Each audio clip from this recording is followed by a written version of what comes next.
You're listening to Tales from the Flipside. Tales from the Flipside.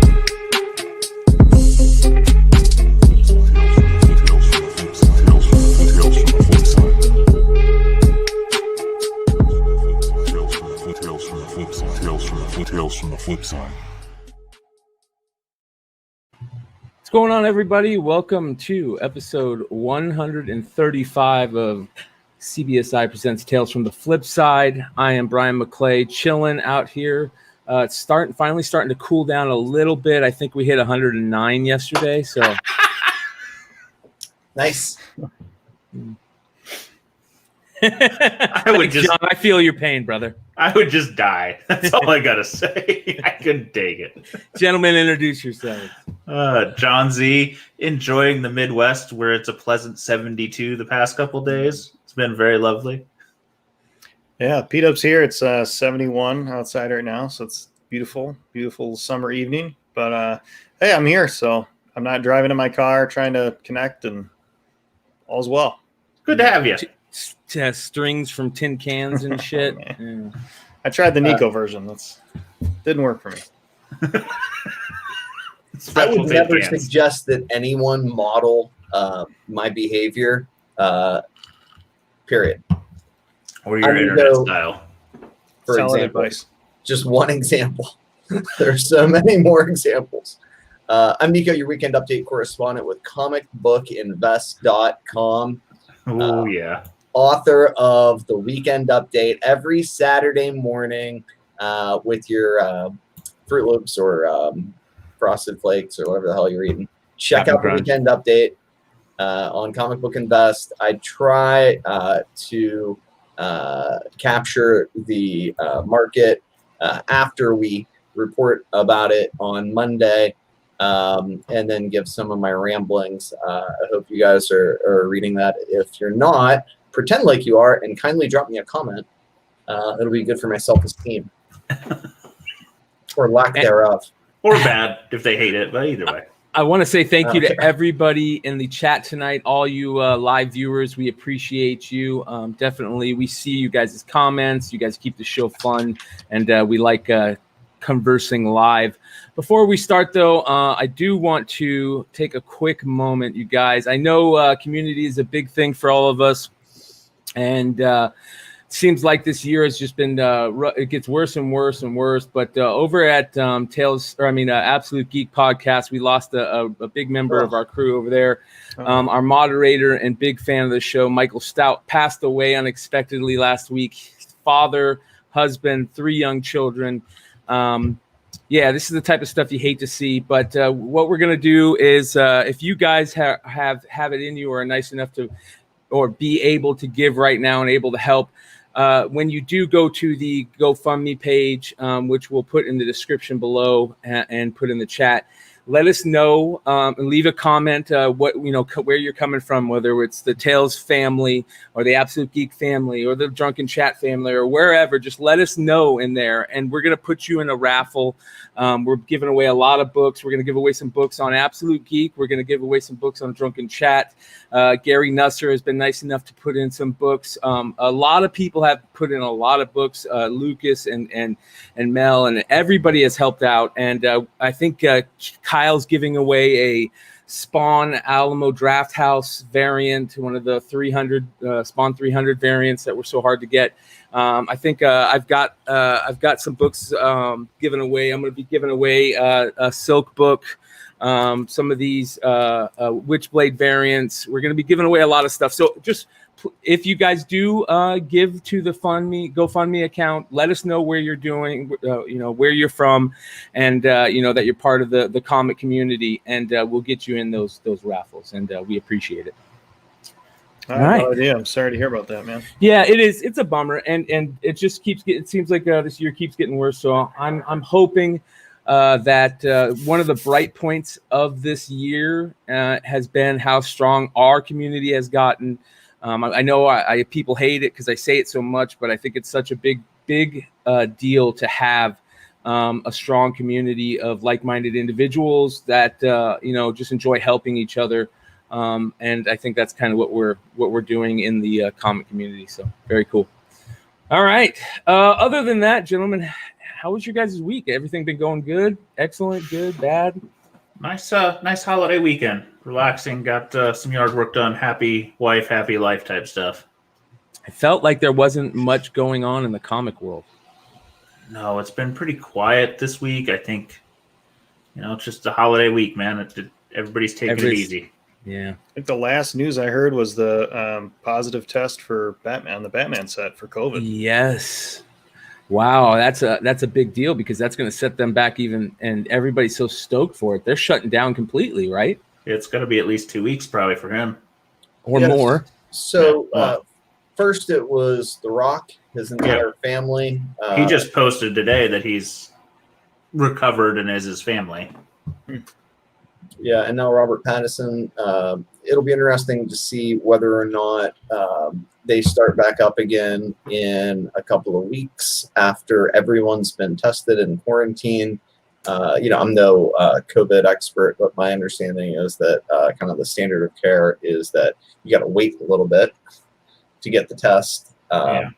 So, will they quarantine him and allow other people who weren't in contact with him or in contact with people who were in contact with him, or what kind of like chain of potential exposure if they'll allow, draw a line and allow those people to come back and film some scenes. But, obviously our concern is for his health and the health of the other people who worked alongside him. Tough stuff. And, I just hope that there's an end in sight. Because sometimes it feels like there's not.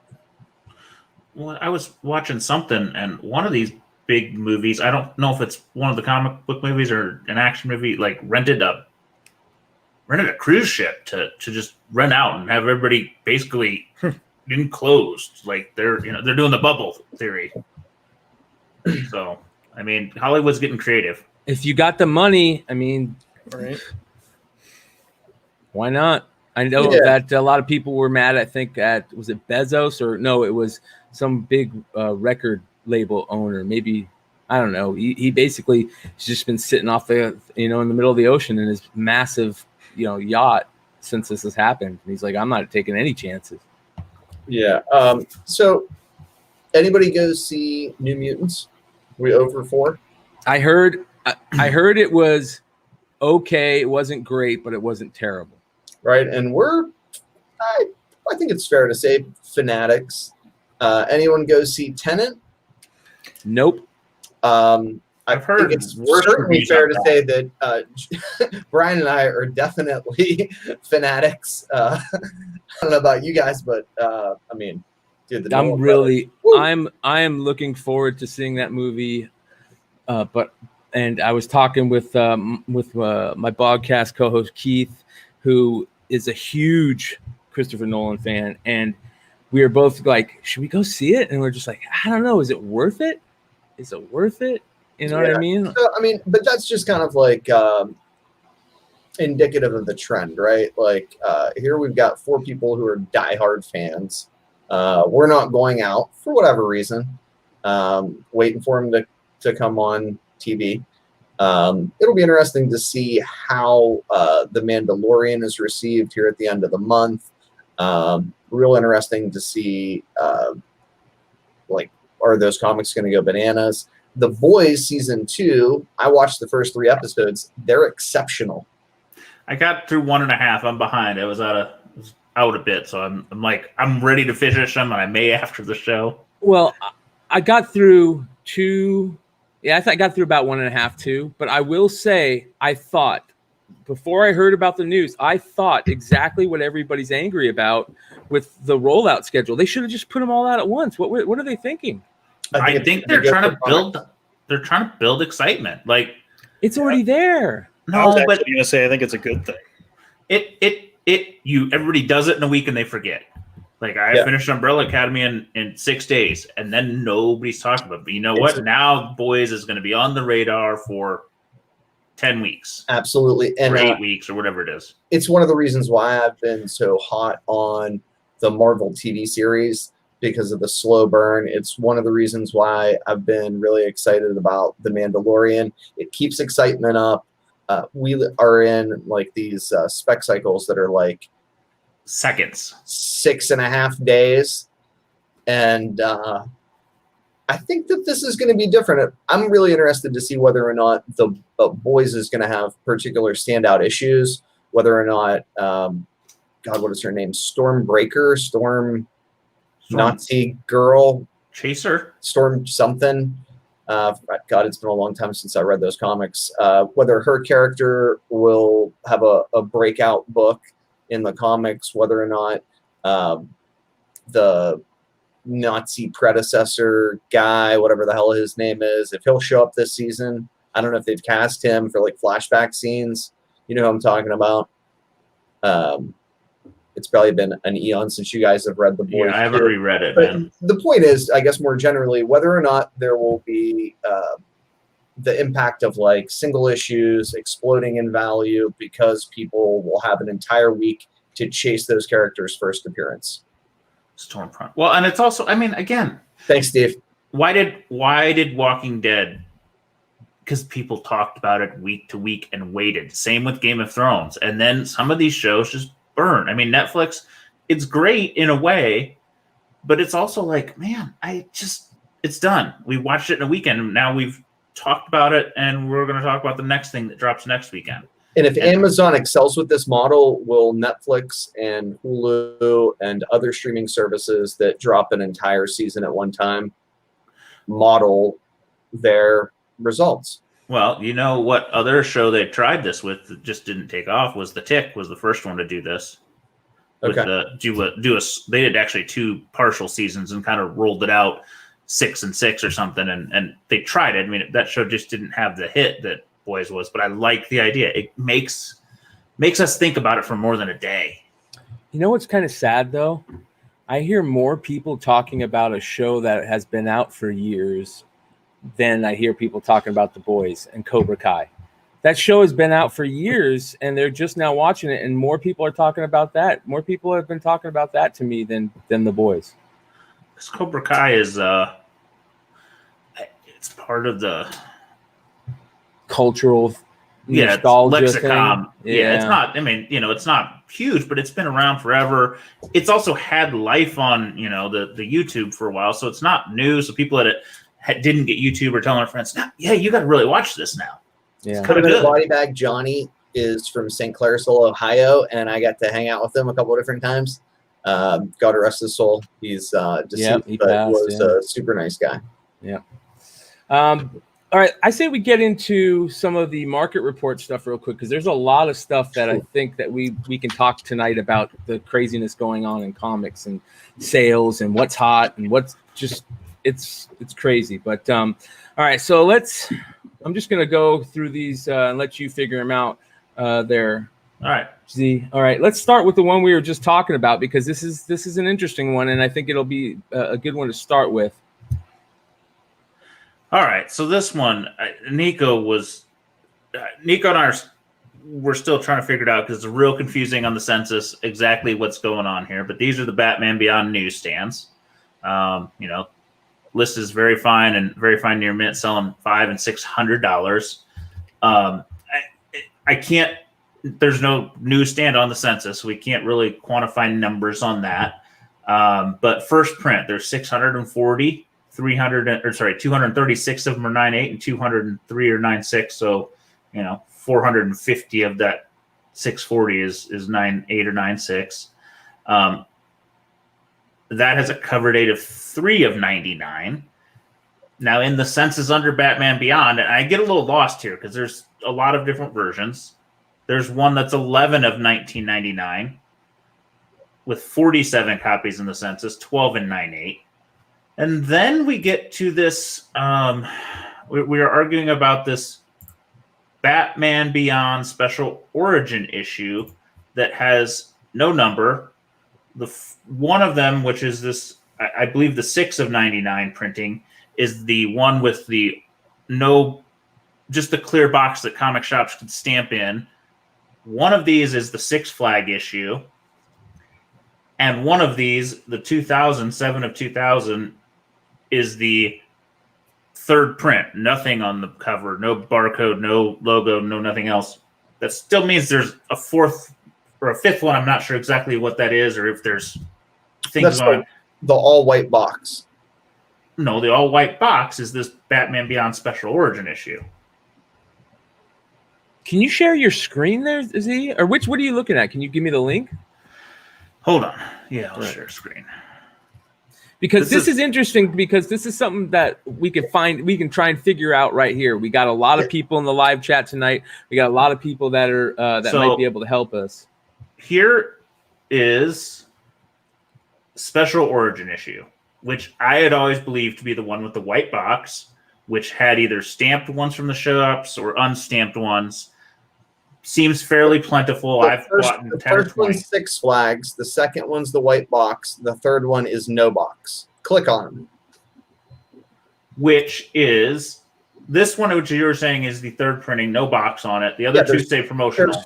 Can we dispel a rumor or at least go ahead. What do the young kids call it? Fake news? Yeah. Yes. Is that what the young kids call it? Okay. So, look, I'm friends with Nick on Key Collector. He's my buddy. Apparently, everybody hates me as a result of that, but he'll always be my friend. All right. I get along with Tom. He's very nice. He even buys books for me on eBay, but they got this one wrong. The newsstand version here is not the rarest of them all, like it says on the app, and like says on. You're gonna need to give that back to me, though. I'm not done. I will. I'm just letting him talk about that. Right. It's just not. I mean, they're newsstands. They were on spinner racks. Like, let's be serious about this. The one that's actually super rare is. Can you go back to the other screen? Yeah, 1 second. Well, now I'm already off of it. There were 4 of them. Yeah, go to the third one. There's 4. Go back there. No, there's okay. There's 4 of your third print. Yes. Hold on. When John drinks, it's hard to communicate. No, I still am arguing that you're not listening to me.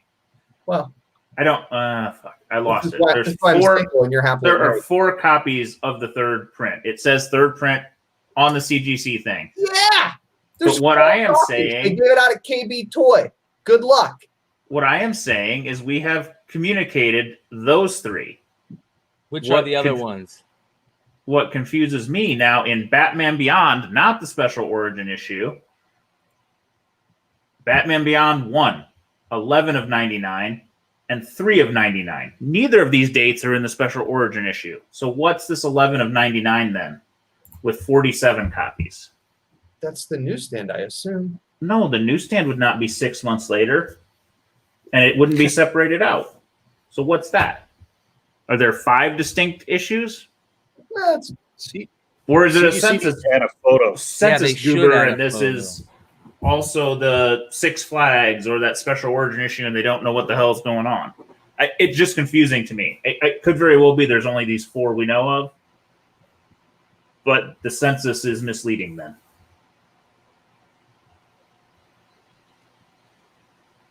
Yeah, I wish you were right, Paul, where they could just put the damn pictures on there. They put just a little picture. You don't have to put the grade or anything. Just a picture of the book. I don't understand what's so confusing here. There's 5 copies on there. The 11.99 is volume 2. They already restarted volume 2 then? Ah, okay. There we go. 11.99 is volume 2. Can we talk about the more important outtake here is God, I feel like an idiot now, Z. Man, you just led me down a damn rabbit hole, bro. Wait, are we sure of that? Yeah. It's like 6. There's like 6 issues. Yep. So it goes 6 and then it goes back? Yeah. And then it got volume 2. Anyway, the more important part is Jay, exactly. Incredibly rare and impossible in high grade. And like, I like newsstands too, but that's not accurate. So anyway, okay. I'm just saying with for the people that are out there that watch our show that like buy stuff, for the love of God, don't spend third print money on newsstand copies. Well, then what if this causes third print money to go big money? Sorry. If the newsstands are going up, hey, maybe that third print will go up now. Oh, then the third print's worth huge money, dude. So so let them pay. What does the third print go for? Well, one got stole that was like about the same. How much do you think it should go for? Well, I mean, what would I pay for it, or what in this market? What in this market? Come on, yeah. Oh God, I would say with 4 copies being on the census, that you're looking at like. That's what I was going to ask. Is did it come with a toy? $1,000. Okay, so $1,000. So $2,000 9.6, and like there are no 9.8s. So then half of that for a newsstand. That's not that bad. He's just saying the misinformation. I get you. Yeah, but I'm going with this I think all comics should be cover lover comics. If it's a KB toy, did it come with the toy? No, they just gave it out. That's why they're all mangled. They just handed it out. That's my understanding.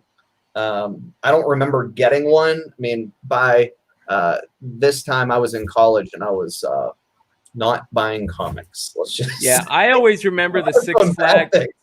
I always remember the Six Flags one being the rarest that I thought. So I love hearing about new information about these type of books. But I love hearing and shout out to Steve Horn, who I believe is doing a promo. He's doing like a series on promo comics, and maybe that Six Flags comic is in there. But I love promo comics like that they give away that in lower quantities, like the KB Toys one, like the video game comics, like Road to Perdition or whatever the X-Men video game. Yeah, so when I say there's 4 copies on the census, I mean there's a total of 4 copies on the census. Yes. Not like 4 and 9.8, 4 and 9.6, like nothing like there are no 9.8s.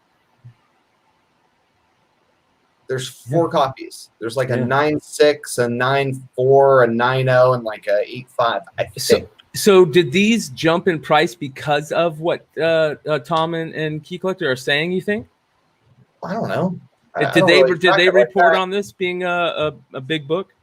Well, it's just like when they talk about it, because occasionally I'll like watch the top 10, I'll like listen to it, but they call it the most rare one. Like okay, I get you.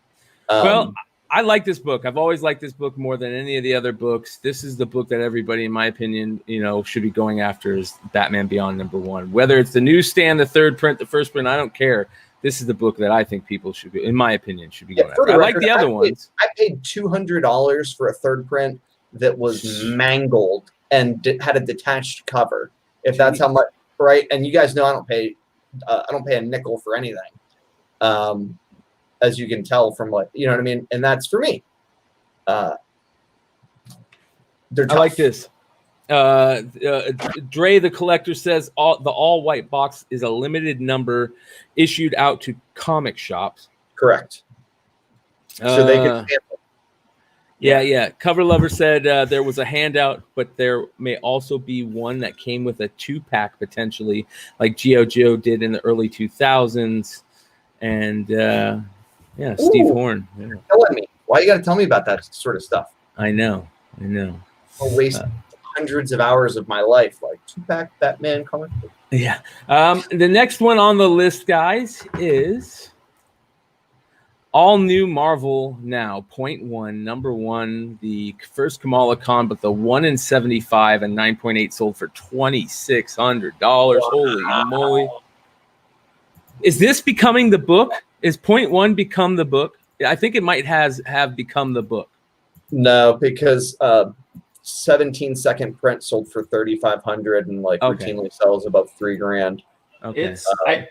It's interesting. This is the only one we haven't talked about, I think, which is the only reason I kind of put it is I'm like there's a real premium on 9.8s though. I think we should kind of be acutely aware of that because remember that's like a giant sized book and it took a lot of damage. So 9.8s are tough, high grade copies are tough, and I think there's less of a premium on high grade copies of the 1 in 75 simply because like when they came in, people took care of them, right? But there's just across the that doesn't mean that they're not more likely to get dinged or damaged in shipping, but that's kind of like the I don't know where it goes. whatever sort of weird chart. Well, and this, sorry, had so many CGC census things open. It take me a second to find my data. Hold on. Sorry, buddy. But do you see kind of like my point? I think there's going to be a premium for Marvel .198s because nobody cared about them in high grade, and less of a premium on the 1 in 75 in high grade because people took care of them than there would be proportionally if it was just a short printed book. But because it was a ratio variant, people were a little bit more ginger with them, pulling them out of the boxes and so forth. So what's going on here is, though, the census on this bad boy is fairly low compared to the Captain Marvel 17. Absolutely. Only 57 total, 13 and 9.8, and 20 and 9.6. So that means almost half of it's kind of garbage grades. But she isn't on the cover of this one, is she? No, which is, I think if she was on the cover, it's a wrap. This is the book. You know what I mean? But we have that weird sort of market where it's like, put it in plastic so I can stick it in a box, and when I pull it out, it looks like it. So 2018 is a $700 book. 2019, there was only one sale in 9.8, $1,800. 90-day average is 3,100. What's interesting is July 23rd was the record high, 3,750. Wow. Which probably was when everything else took off. Went down to 3,250, 2,800, and now 2,600. So it's actually fallen a bit. I don't know if and you're looking to buy if that's a buy price, but it's definitely off the top by a third. Well, and we should talk again about our buddy Tom because he reported on this. I don't know, again, the finer details, but the reason that this book sort of took a hit is that there was a guy on eBay that was selling lots of them, and allegedly they were in possession of between, I don't know, 10 and 1,000 was the number, wasn't it? Something crazy. It was like less than 1,000, but more than 100 copies. I don't know what that even means, but maybe like a case. And I think that because of that, how you would get a case of the 1 in 75s is beyond me. But shit happens at the printer, and Lord only knows the diamond dumps. I don't know how that transpired or if it's necessarily true. But somebody certainly has a significant number of this book, and they were shopping them around. What the real numbers are, I don't know. But that after that was widely reported and sort of discussed privately in chat groups and so forth, you saw this book take a hit. Don't you think there'd be more than 57 in the census if somebody did have that many? Well, if one person got them all in a diamond dump, right, and they're just sitting on them raw, you see the point? I see that, but I think they would grade some of them. I mean, you never can tell who these people are, and it might be, if you're trying to move them all in one fell swoop, it might be the smart move to do it that way, right? Yeah. So you throw out the teaser, like, hey, here's 5 copies. Hey, here's 10 copies. And then whoever buys it, it's like, hey, you want 20 more? And then, you want to buy some candy, kid? Right. Yeah. Like a drug dealer. Yeah. On to the next one. First one's free. This one shocked the shit out of me. Somebody knows something I don't. But this didn't sell. Yes, it did. Are you sure? That's where I pulled it from. Well, it's not. The reason I didn't put this ending on there is because there was no ending. I wouldn't have pulled it from me. I don't know. But so it showed as sold. It's where I would have found it. Yeah, I pulled one of these out of the. No, I think it's on the census too. Yeah, we can check it out with. Does anybody have the link for the new Flipper Tools esque app that ETA Nick talked about that's out there? Yeah, I used that the other day. That was interesting. Yeah, we should put that in the description so that people can take a look at it. Whoever did it. No, this is listed as a sale, Brian, on GPA. That's why I put it. Okay. Can we do that though? That bit. I don't have what. It on Hey, what is it head. called? What is it called? I will have to find it. I don't have it up. Esque app or something like that. No, it's a number. I'll find it when I'm not. When we're done the market. No, I'm talking about the app, Nico. I'll find it when I'm done the market report. He doesn't know. Yeah, I apologize. Sorry. I have it, but I can't do 3 things at once, sir. So when we go to the next segment, I'll find it. Okay, Dad. Sorry, man. You're asking too many fucking questions. All right. So this one really is hinky. This is a book I remember trying to buy back a few years ago for $300, and they never came up. 224 in the census, 34 9/8, 59 9/6, so only 100 in the 9.896 range. 2018 is a $300 book. I remember trying to buy then, and they weren't coming up for sale. 2019, it was a $350 book. 90-day average is wonked because of this one. 683. Previous high, not very long ago, was 560. And in February, it sold for 241. So either somebody really reached or somebody knows something, because that's a big-ass jump to double on a character with no pertinent news and nothing going on. I mean, now DC does have announcements coming in 2 weeks. They do, and there's a Justice League dark stuff that's been percolating. Holy cow! Get ready for if Swamp Thing shows up. Get ready for some Alan Moore Swamp Thing goodness to just dominate the market. Wow, I just that one surprised me. I'm like, I knew it wasn't that big a book, and all of a sudden, like, holy shit, somebody bought it. And unless they're pulling shenanigans, my gut says there may be some interesting news with DC.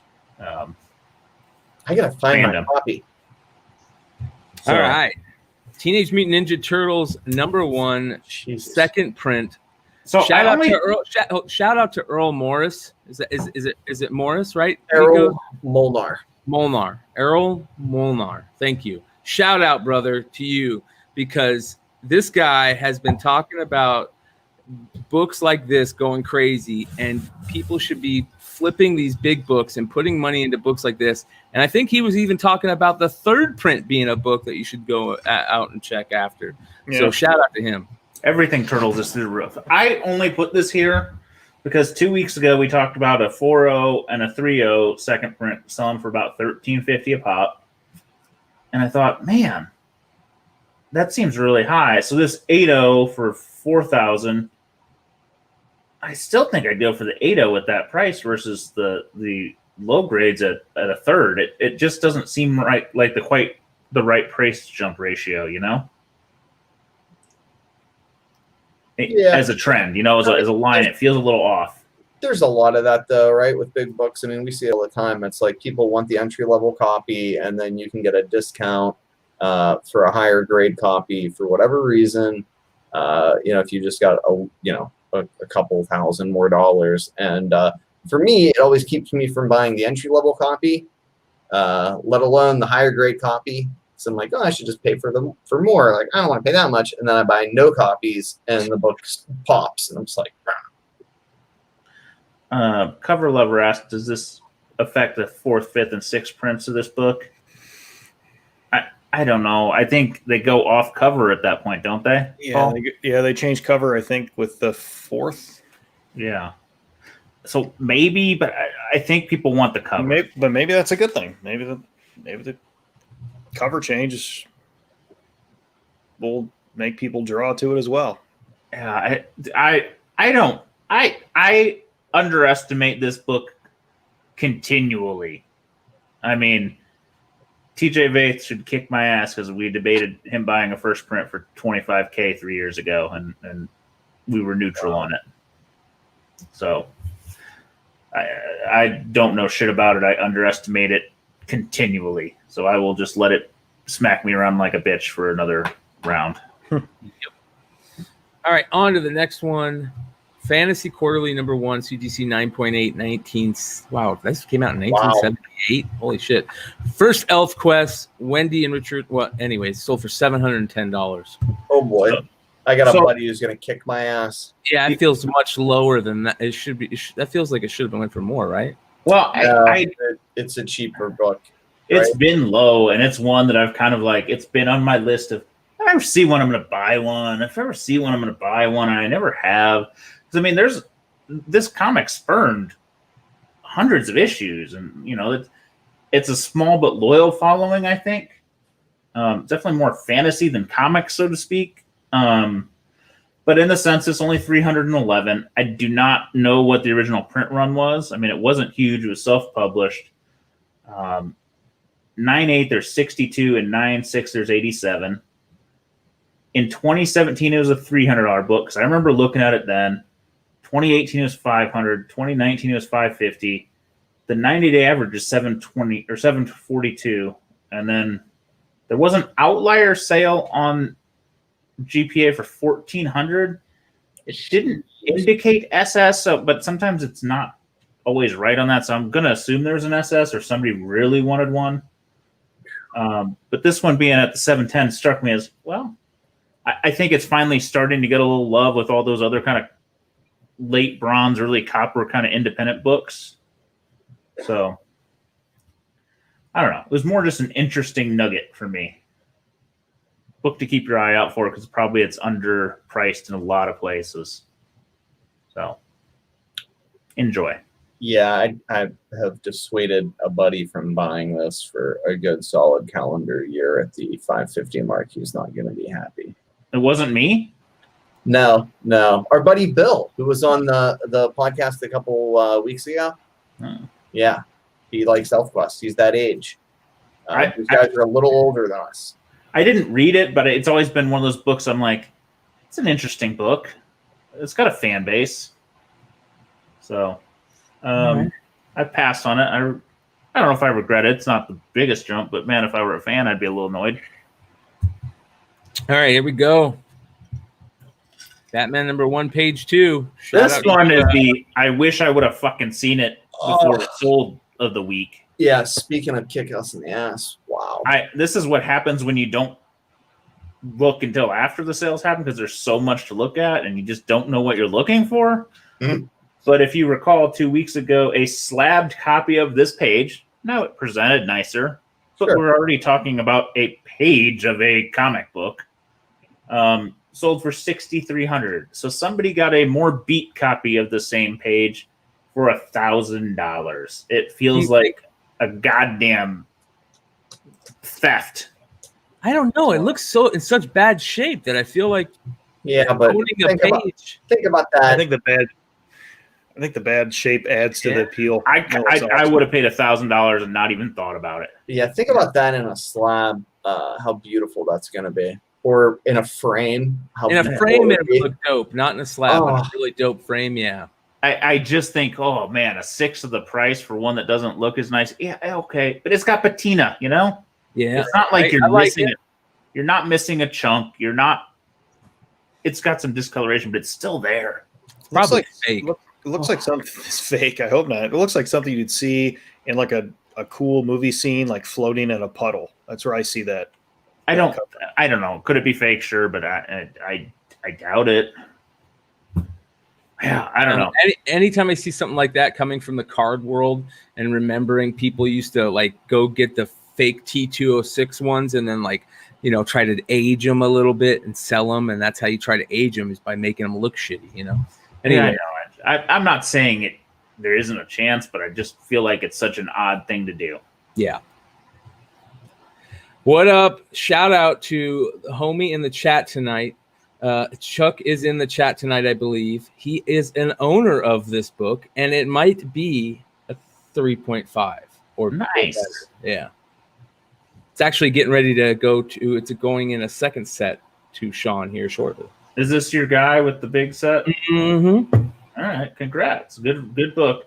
It's not a crazy outlier in the sales, but it's just a book that doesn't sell a lot, and I more wanted to bring awareness to it. Only 143 graded. First crypto, for those that don't know. The highest grade on this book is 9.0, two of them. Wow. And then the next one's an 8, one of those. So there's nothing in high grade. Wow. The last 3.0 sale was in December of 1950. and then there was 5 sales in this grade. Surprisingly, a lot changed hands all of a sudden. A low being 1,080, a high being 2,000. This is kind of right in the middle. This copy looks pretty nice, so I would have thought it would go on the higher end of that spectrum, but you just never know one man's, white pages versus cream off white versus all those little factors. But it wasn't a bad buy if you're looking for a solid kind of late gold, early silver type key. So, yeah. Cool book. I know Ben C loves this book. It is one of his favorites, and he's like, I always think so. Yeah. This is one of my favorite newer books. I love this book. I've always loved this cover. I wish I would have known about it the day before it came out, so I could have tried and got one. You know what this book reminds me of? Go ahead. That Outlawed, because people were equally as outraged at the price of this book when it released. Remember, they were gone. Yeah. And people were angry, like there's so many copies. Everybody knew about this ahead of time. Groups were telling people to buy it, and it was just immediately a huge price. Yeah. I remember I showed now off it's going up. I remember I showed off the Mexican version, which I almost like a little more because it has less. I can't remember what's missing, the barcode or something. I think it's the barcode. I think it is the barcode. But because I couldn't afford this cover when it came out, so I snagged the Mexican. But yeah, I agree. Gorgeous cover. Yes, it is just one of those covers that's amazing. It's maybe her. We talk about Miss Marvel having the number 2 Molina being her iconic cover. This might be Spider-Gwen, Ghost Spider, whatever we want to call her any given day. It's purely the art. Yep. But 238 on the census, 172 in 9.8, 42 in 9.6. So most, a little over 200 of those are, the good grades. It was $1,000 book. Well, 955 in 2018. It actually dipped a bit in 2019 to 750. So 2019 is when you buy it, believe it or not. 90-day average is 931. The last 4 sales, though, so this is what's interesting to me. 5 sales in the last 3 weeks. 4 of the sales were between $820 and $850. And then this one. So a $400 jump. Could be supply demand. All the cheap ones got bought up and somebody else just had to have it. I don't know, but it is interesting when you see that many sales at one price and then the next one just jumps so much. Hey, the other thing I think it's important to remember is they had a secondary printing of this cover that she was wearing a mask, and that did not cripple the book, right? Like stuff like that usually cripples these books. You know what I mean? True, yeah. I mean, virgin covers and all that shit. Right. Yes. So I wouldn't pay that amount, but what the hell? I wouldn't pay much for anything. So no, it's not a book. It's not a book I'm going to pay $1,000 for, but it is a great looking book, and it seems to not be dying. I don't know why that price is so high. So something to keep an eye on. Yeah. Was that an auction? No, that was a buy it now. Okay. But maybe all the auctions went. Maybe all the cheap buy it nows went, and somebody just said, "I need Spider-Gwen." I gotcha.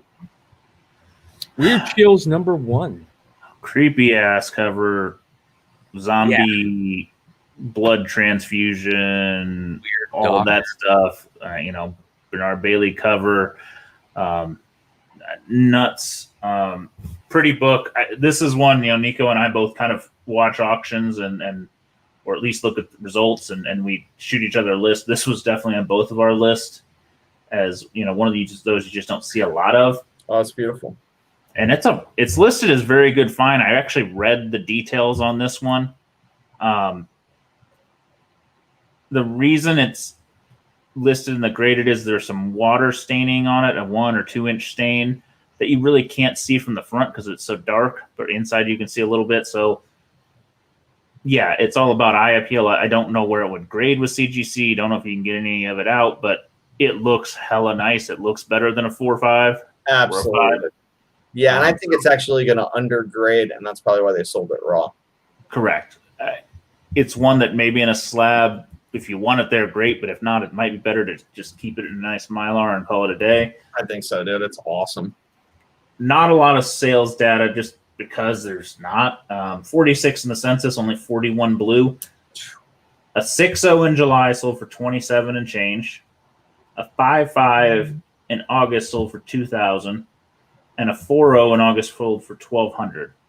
So if you're going on straight grade, that's about right for the price. But for the presentation of this one, somebody got a nice deal. I mean, you got the prettiest looking 4.5, 5.0 you're going to ever see.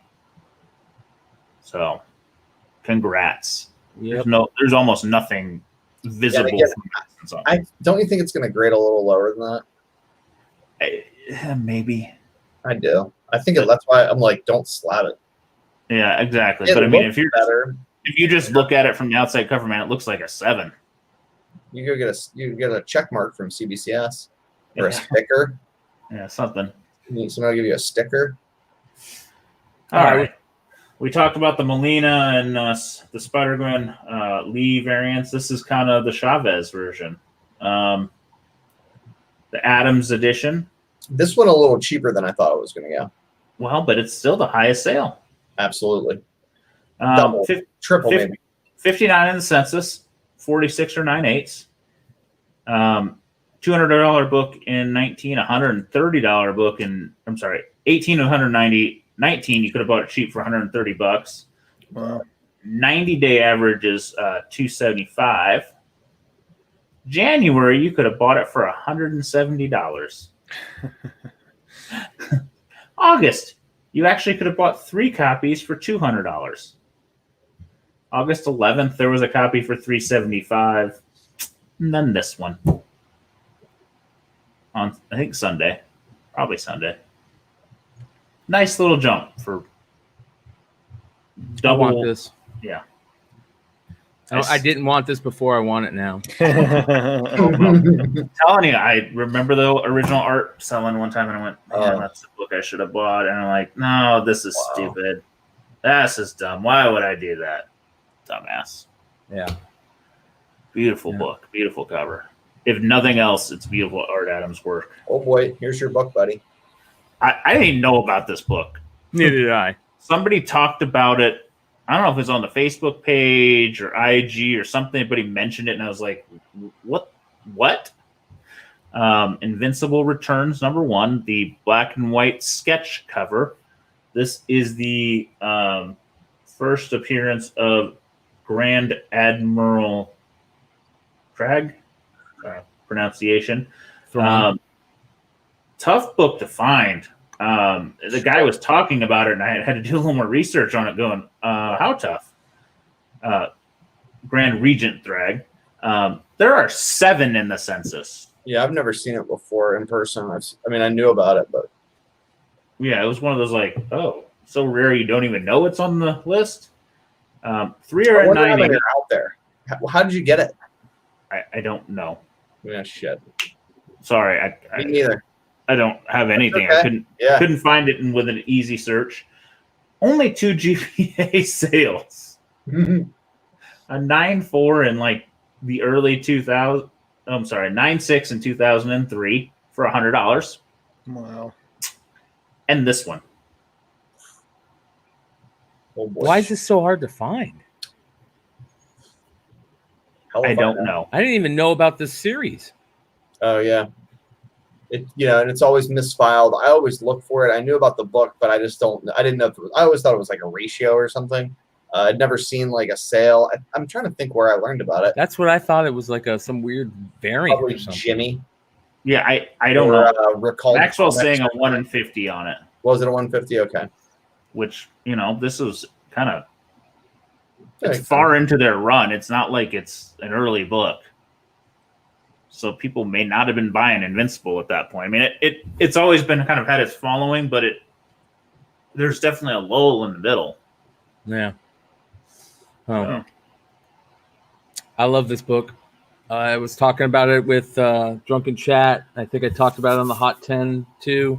I love this book. I've always really liked this book. This was that book that I couldn't look through a dollar box and not find one for me. Like, there's certain books that you're just magnets for. This was one of those magnets for me. And they were I've always liked plentiful it. at one point. I mean, they were out all over the place. I don't know. Census is only 620, which I expect with these prices to continue to balloon. I mean, it's not going to be a monster book because the print run probably was not crazy for this Black Panther run at the time. Yeah, but sorry, guys. For those who are listening, it's Black Panther number 2, CGC 9.8, that sold for $605. But you're right. You're right that it's very plentiful, but this also is going to hit multiple different storms. You know what I mean? It's going to hit the nostalgia. It's going to hit the people who have no idea about comic books that just want to get in on Shuri because they're going to fall in love with Shuri. It's just going to. I'm not saying it's a bad book. But I agree with you. There's a lot. Data is underwhelming right now for what it probably will be. Yeah. 362 9/8. In 2018, this is a $250 book, which, makes sense. That's around the movie and all that good stuff. 2019 was a bit of a lull, went to 193. 90-day average is 409. There's a high sale somewhere of an 800. So this is not the highest, but it's on there.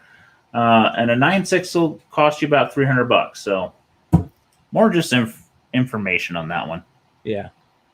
Very cool. All right. Next is The Boys, Dear Becky #1, the Homelander Virgin variant cover. I thought this is where you're going to start because we were talking The Boys earlier. Yeah. Zigged and zagged on. Yeah. So this is a weird book by Scorpion. Limited to 56. All of them were graded 9.8. That's all there are, 9.8s. There's no others. Popular kind of book just because the imagery and the character is definitely a standout character on the show. This is another one that's really crazy is 11 sales of this book total. So 11 of the 56 have sold. I didn't note duplicates, but I guess I didn't rule it out. 887 average. This is the lowest one, but earlier in the day, another one sold for 1,000. Probably a buy it now versus an auction. Maybe somebody was hedging their bets that this one would go nuts, and the next guy didn't want it as much. But if you're looking to buy this book, this is the best deal that's been on it since probably the original pre-sale, which I don't know what that cost was, but I don't think it was cheap. When did this come out? Not long ago. Okay, because I was going to say, did it come out after the series 1? Because does it look remarkably like the series? This is a more recent book. Yeah. Okay. The other one of this, the non-variant, is just an all black background. I can't remember what that one looks like. Similar art. That's a Paul's plan right there. we just phrased a new one, a Paul's plan. Excellent.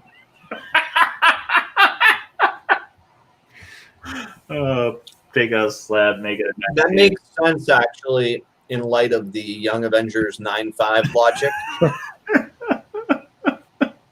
I remember somebody used to list not... the lowest copy of Walking Dead 1 you could buy, the 0.1 or whatever. Well, this is just one we wanted to show because I wanted to talk about it, and that is this Star Wars Legacy 9.8 third print, which sold for $610. And this is kind of we'll kind of segue into something before we get into a couple of perspective books, but this late printing craziness is continuing to get even crazier.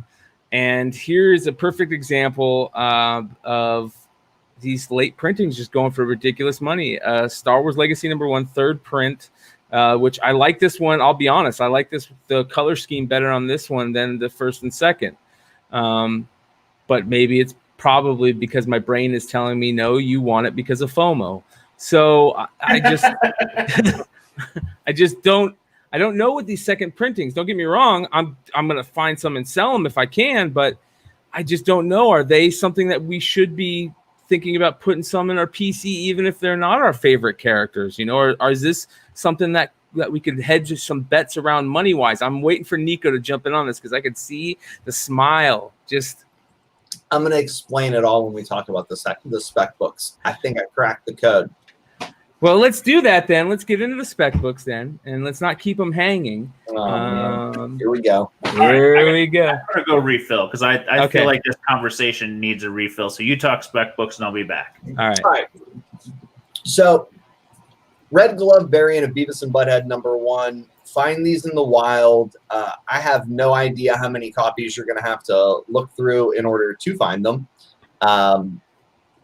But I think it's an interesting addition. I haven't seen any of them sub to CGC yet. Very few people know about them, as many of you are probably already well aware. The Cartoon Network and Comedy Central are, or I'm sorry, help me out. Who's got Rick and Morty? Adult Swim. Adult Swim. No, is it Adult Swim? Yeah. It is? They're dropping this series, Beavis and Butthead, and obviously our next series we'll talk about, Ren and Stimpy. I think it's time to be a buyer on these books when everybody's going a different direction. Go and pull them out of long boxes at your local comic shop. I think when the Rick and Morty collectors and fans who are used to buying these comics are introduced to these characters for the first time, the growth potential is astronomical. I wouldn't necessarily pay, $10, $20 for a Beavis and Butthead #1. Again, I'm cheap, but I would be looking for these Red Glove variants priced like they're the regular book. What's the next one? Well, the Red Glove variants, I couldn't figure that out. I was like, what is it different? I did not know about that yet. Yeah, there's a pink glove and a dark red glove. Yeah. And you can tell that there's at least a shot that CGC is going to acknowledge this. We'll see if they do. We'll see if they don't. Simply by the pink on the gum line there, not being, super distinct on the Red Glove variant. I don't know how they did that or how that happened, but it's an interesting one for me. Yeah. All right. Next, we've got last issue. Again, that's where it's at. Like Akira before it, and all last issues almost. Yeah. Good luck finding the newsstand of the last issue. I'll probably look for one of those for the rest of my life. Yep. But same with this. Ren and Stimpy also got option. The last issue is going to be the one to find. Super low distribution. Good luck trying to find it in newsstand. I don't know definitively that the newsstands languished on all the way till the end of these series. Somebody else is going to probably do a much better job of figuring that out. But I'd really try to figure out the answer to that one. I will say that I noticed that in Marvel, if you see that style box around the month and issue number, for some reason, Marvel must have been going through some type of big, like, New 52 change. And so they put that style box on all their issues at the time. And a lot of those issues are last issues in the run, like Morbius and some of those other ones have that same box around them. So if you guys see that box on any issues as you're flipping through books, realize that could be one of those later last issues of something like that. All right. I really like the Matrix. It was a movie that kind of changed the way that I viewed popular culture. I remember being in the theater when this film dropped. This particular issue was recalled. It had 2 adult content. We're looking at a new trilogy coming down the line in the pipe. 9/8 sell for an incredible premium. The raw copies are cheap. I think they're eventually going to dry up online. And I'll explain why here in a second. But I'm a buyer on this book. I'll be, scooping your guys' leftovers up here soon on eBay. And there's a lot of these out there because I used to look for this book a lot, and they show up in stacks. Nice. So Yeah, they were a freebie, and they were recalled. The movie theaters were supposed to give them away. High-grade copies are super tough because Yes, all very black, right? But this is one that I think has potential down the line as a nostalgia piece. And do you want to kind of talk about, is that the last one? No, I think you've got, nope, that is the last one. That is the last one. All right, so let's talk about what I think is happening in the market. The craziness. I think I can explain it all. Okay, so we've talked ad nauseum about the spec cycle, right? Particularly with films. That initially it was like Guardians of the Galaxy would hit the market on the big screen. People would watch it, they'd enjoy it, and you'd see the appropriate books skyrocket in price. And then that was the best time to sell those books. That's when prices hit their peak. Then the peak was trailer time. That's what it was for Avengers. Time and time again, that was the spot to move at. Then SDCC 2019, D23 2019, the mere announcement of Shang-Chi, Moon Knight, Red Guardian's going to be in the new Black Widow, and those books go sky high. What If number 10, sky high, and they all kind of come back down to earth. The mere announcement was the moment when they went crazy. COVID-19 happens in 2020, and all of a sudden, the spec cycle sort of changes, right? Like we see for the first time, the mere prospect of a property being made in the future, and the books go through the ceiling.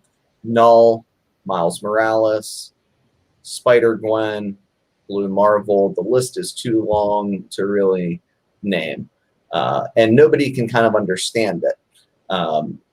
What dawned on me is when I have friends like Doc Cho, real experienced collectors like Trey Kenyon, who was the former owner of the Comic Invest website, moving into trading cards, was that we're having an influx of trading card collectors coming into comics when sports get canceled. And it clicked, right? That the prospect card phenomenon, this guy is going to be the one, was happening in comic books. And I think it's from an influx of money from traditional trading card collectors. It also explains what's going on with these later printings, because if you're a trading card guy, those are like rookie years, right? And you're looking for the low distribution ones. It doesn't necessarily matter that Topps Chromium was the first card that came out, as long as it's that first year, that first edition, right? And all of the sort of like esoteric intricacies that are acutely important to people in the comic book industry, first prints get thrown out the window. And I think that is what's happening to our market. There's an influx, and it doesn't take a lot of money, but people who collect sports cards, they got major money. And that influx of cash from trading card collectors, I think, is what explains a lot of the prospects hulkling. A lot of them that don't make sense to me necessarily as a more experienced comic guy make perfect sense when I look through it through the trading card window, right? Like through those eyes of, because I used to collect cards. It all sort of makes sense. Thoughts? Hey Brian, what's a rare third print remind you of in baseball cards? I'm sitting here thinking short print. Yeah. There are one per boxes. They started out as inserts, right? And this is something that we've been talking a lot about on the show for many shows, many months, many moons, many years, and that is the comics world needs to start using the card market and say, all right, let's treat it like opening a pack. Do you remember when DC put out the Harley Quinn blind bags, where you had either a chance for an Alex Ross It was like Justice League 51. Yeah, You had the Alex Ross regular, the black and white, or the sketch, or you might just get a sketch cover, a real sketch cover, right? So they were all in the blind bags. That would be genius if they could guarantee a little bit support on them. And then if you had a chance of pulling out a sketch cover, like every 1 in every 25, but it is random to get your variant. You know what I mean? Like you can't just go in and say, I want the variant. Nope. You got to buy it and get a chance at it. You know what I mean? But you're right that when you do think the rare third print stuff, you think the way the cards have gone is they'll give you the same card. A perfect example. Let's see if I can find one. Well, while you're looking, Read or Die had another good point. Is a lot of the sports gamblers and sports collectors are gamblers. There's nothing to bet on, so I'll bet on the comics and see if I hit or lose. I don't care if they throw a few $100 away. They bet on sports all day. That's interesting to add to this. Okay, so here we go. This is perfect. All right, let me do this. So I'm going to put my screen up here. So this, in the card world, is what you call a base rookie. It's an Eloy Jimenez Topps rookie card. It's made of just regular paper. This is the base rookie, okay? See, it's just a nice regular card. The regular base rookie probably sells for, I don't know, say $10, you know? This is the chrome version of that card. And it's got a little shine. It's a little thicker. Same picture, but it's the chrome version. Looks like a different bottom line. And here is a pink version that is numbered to 50. So it's numbered on the back 606 of 50. All right. And these are randomly inserted in some packs. They have gold numbers that are numbered to 5. So you're exactly right, Nico. Like you're kind of hitting it on the head. That's exactly what it could be. They didn't even care if the cover art's different, because that used to be something we cared about, you know, the Kamala Khan and all that. All right, so this cover definitely has her on it, or some of that stuff would play into it, but we weren't playing the second print game before. There's less of the red background. What about this? Okay, so let's get even crazier. Now, let's add an autograph to it, and then we'll number that to 50 and make it gold. So there's a Devi Garcia regular card out there that's not gold and doesn't have an autograph on it. Same picture. Still sells for a lot, but this one sells for much, much more. And you can see the numbering there. I don't know if you guys can see that. 17 of 50 right there. So that's genius. I love hearing stuff like that. Very cool. All right. Yeah. It's an interesting thing. And the question is, what happens? What happens to our market when football starts? Well, I'll be honest. Are we seeing also a little bit of a dip because of there's not enough money going out to for the COVID stuff? Are we going to start seeing a dip in sales? Are we seeing it already? I don't know. That's why I'm asking. Well, there's also, sports cards are harder to get than comics right now. We always complain I can't get anything. Every time comics seem easy, I think. I go to Walmart or Target every other day to see if there's any cards there, and I take a picture every time I go in. I probably got 20 to 30 pics. They're all different days, same picture, just empty. The shelves are empty, nothing. Same crap is always there. There's no crap there. There's nothing there. Well, crap that nobody wants crap. Not even that. Even the crap is selling because they can't find anything. Like there's literally nothing. So, yeah, this is kind of what I think is the important question to ask yourself. And look, I toyed with not even talking to people about this. I think it's an incredibly insightful observation. I don't always the other day. ideas, my mind has been blown. I was like, oh, yeah, that one's dead on. The real question is like, what happens when, sports start back up? Are prices going to come back down to earth? Are these collectors going to be already invested? Are they going to double down when we get more TV shows, films on the big screen? Obviously, they're going to mature as collectors. I think my major problem is that I'm too close to a market sometime. That's why I did so well with Star Wars. let's talk about that real quick. Knights of the Old Republic #9, first appearance of Revan, cameo of Malik. I talked to the 3 smartest guys I know about Star Wars: Ben C., Marco, and Mike Morello. And they were like, whatever.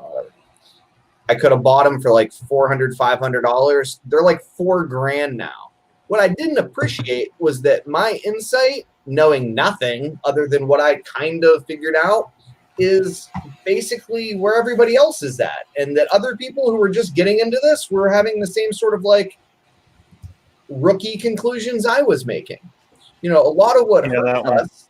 Yeah, a lot of what hurts us, people that are watching this show, people that are like, you know, waist high in the comic market, is that we know a little too much. We're a little too rational. We're not, we don't buy for the love of the game, you know, and it makes it harder to follow the trends. So what happens when these books that guys are buying strictly for the love of comics, just getting their feet wet, like where do they go next? You know, Hulk 181 is an interesting one. We didn't talk about it on the market report, but you're seeing copies of that book in really low grades and really high grades pop, and the middle just staying the same. And it's like you can buy like a 5.5 for the same price you could buy a 3.5, and it doesn't even make any damn sense. You know, my friends who are smart and buy that particular book, like, you know, I buy a, you know, I don't know, like a $50 ratio variant or something, or like, are there shenanigans? What's going on? And, you know, some of them think that we're going to see that all kind of like widen out. I don't know. But there's just a lot going on in the market right now. And I think an influx of trading card collectors, sports guys who are less experienced, plus an influx of newer collectors or guys that are getting back in the hobby explains a lot of what's going on. I think if those sports guys are making good money now, if they are figuring it out and not just losing on every or a majority of their purchases, when cards or whatever they are into when sports come back, why would they not stick with both? Now they have 2 side hustles to make some money. Why would they just say, well, sports are back, forget comics? Or comics is a lot of. Well, I think you're missing the point. Is the money that they're spending on cards normally is getting pumped into comics, and that's why there's so many winners. Yeah, we've never seen this many like hot out of the gate books. Look, like you should look at the eBay sold listings. The number of like $5,000, $5,000. I mean, it's astronomical. That the amount of money in that market dwarfs the comic market. There's no comparison. Yep, it's crazy. I left this up there for a long time, and I know we've talked about it before. This is another one. Listen, I agree 100% with Read or Die that the cost is transparency, and that reprints will have to divulge numbers to sustain. They should be giving us those numbers anyways. That's the important part. Like, I think it would help, in my opinion. And tell me why it wouldn't. If you don't think it would. Where do you get DC numbers now? Where do you get any numbers now? Comic-Con. But that's just distribution numbers. That's just Marvel. Yeah. I want to know numbers. I want to know numbers of variants. I want to know how many were printed, how many were released. I want to know all that stuff, because listen, and I think it will make these things be more valuable, more wanted. People will want them more when they know, no, there really is only 210 of those out there. You know what I mean? Like, I don't understand why that can't happen. And is there a reason other than it'll stop them from making money? Or is there like a real reason not to divulge those numbers, that other than just, no, I just want to make more money? You guys, anything? Is there a reason not to divulge those numbers? Like, other than you want to tell people that there's less and sell and know that you have more? Because their fears, if it gets popular, the number gets too high to invest. That's when wait. What do you mean? Well, I mean, if they start divulging and people go tracking the trends and they're like, well, this is printed too high, why am I buying it? Exactly.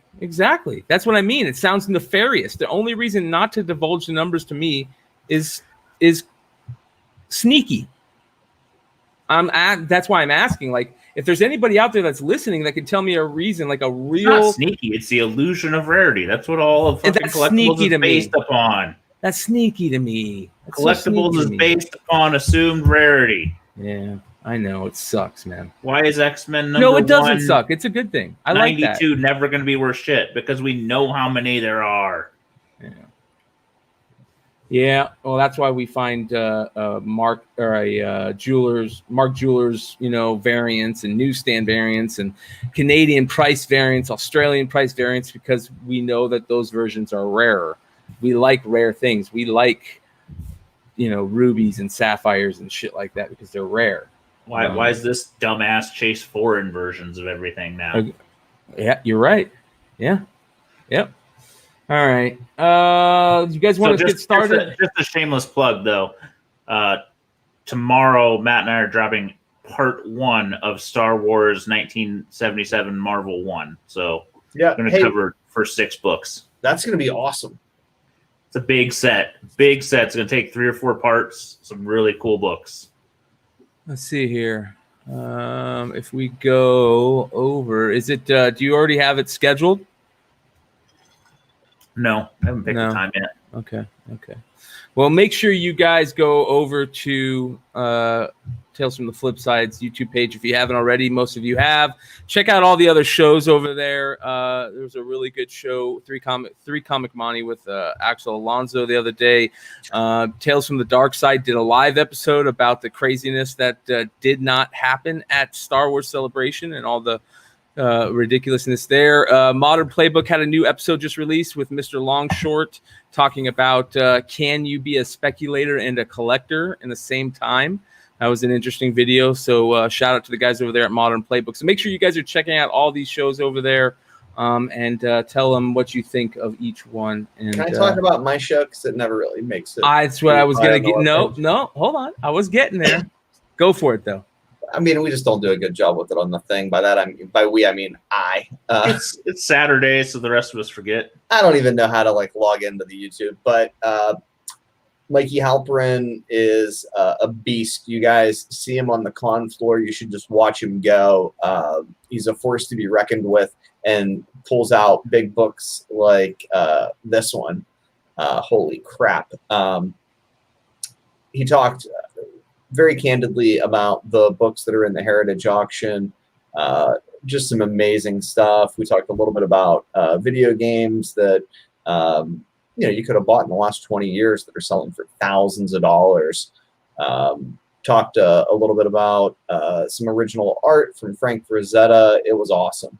And next week we're going to have CGC back one more time, Saturday, 9 p.m. Eastern Standard Time. Our buddy Matt Nelson, primary grader for the principal third-party grading service in the comic book industry, is going to come. If you've got questions, we want to get you answers. So, we'll set something up so that you can relay those questions to us. We thank you for tuning in and hope that we can all show some support for the guys that do the hard work to get our books encapsulated. They are the backbone of this industry. All right. You're right. You can't say enough about those guys, man. Definitely join them live and look at some questions. And thank you to them for rescheduling and letting us take some time off to talk about in our own way the loss of Chadwick Boseman, which we did 2 weeks ago. If you guys haven't seen that, make sure you guys go check that out. That was really good. Nico brought on his friend Bill, who went through some hardships with dealing with cancer and made it out. And it was a really good episode where everybody kind of just talked about, losing Chadwick Boseman and kind of, what cancer has done in their lives. So, so thank you, everybody. And everybody, again, in the chat, we appreciate you guys. Thank you so much for being here. I do want to talk one more quick thing. We were talking about the app. The only thing that I still use is the watch count. I don't know. Is that something that still isn't worth using? Yeah, Watch counts didn't. Yeah, it's not showing anymore. Well, isn't this watch count right here? Isn't that what I'm looking at? I mean, these are all. So, for example, this is the Ironheart sales that I know a lot of people. Is it working again? Well, here's the Ironheart sales, and I've got one that happened 1.1 days ago for 207, which had 16 bids in an auction. Nice. There was here's 150, 100. I think there was like a $400 sale of this. I know a lot of people are talking about this. We kind of talked about this on Drunken Chat, son. This is one of the books that I know Mr. Longshort talked about. He did not talk about this one. He didn't talk about this one. Okay. No, because that's what's funny is he talked about the other one, the other second print. I bought this one right here. This second print right here. Yeah, right. I bought this one inadvertently. I don't exactly know where it is, but then it sold for like $450. Now the prices come back down to earth thereafter. Here's one for $350 that was a buy it now that sold for $250. This wasn't actually. Thanks, Ben. For that one, $445. If I wouldn't have watched your show, I would have never made the mistake and never gotten the right book. Woo! Yeah, one sold for $445. Like another one sold for like $400, I think. Yeah, and I think DS has the right question in the comments. He said, "Is it showing the best offer price or the actual price sold?" The one that ETA Nick shared with the community is actual price sold, not It's 130 point, the number 130 point. .com? Perfect. And that one is actually showing the sold prices on Buy It Now again. Yeah, that's what we want. Yes. No, I don't want to do that. Add extension. What the hell? I don't know.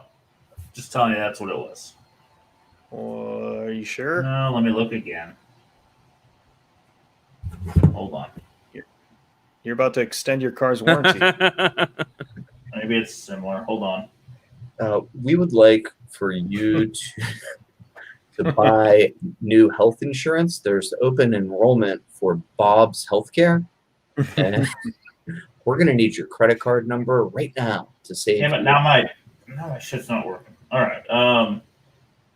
Point is, we'll figure it out. We'll put the. It says 130point.com.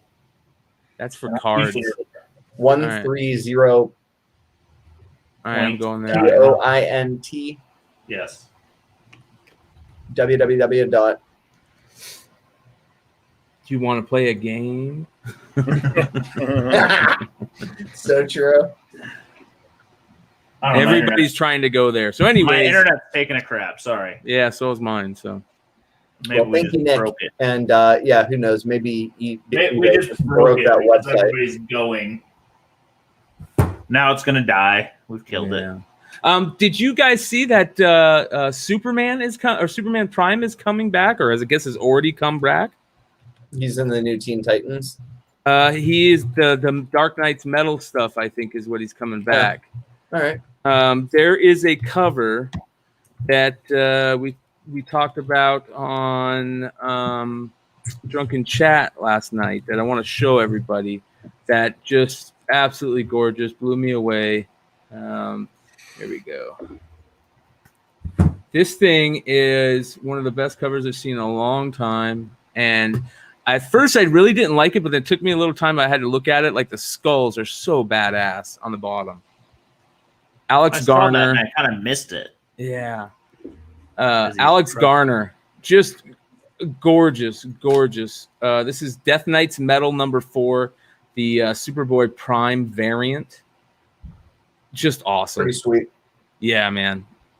So one of my favorite all-time characters is Superboy Prime, and only because of one change in his mythos or his trajectory, and that was the Jim Lee Infinite Crisis. Was that what it was?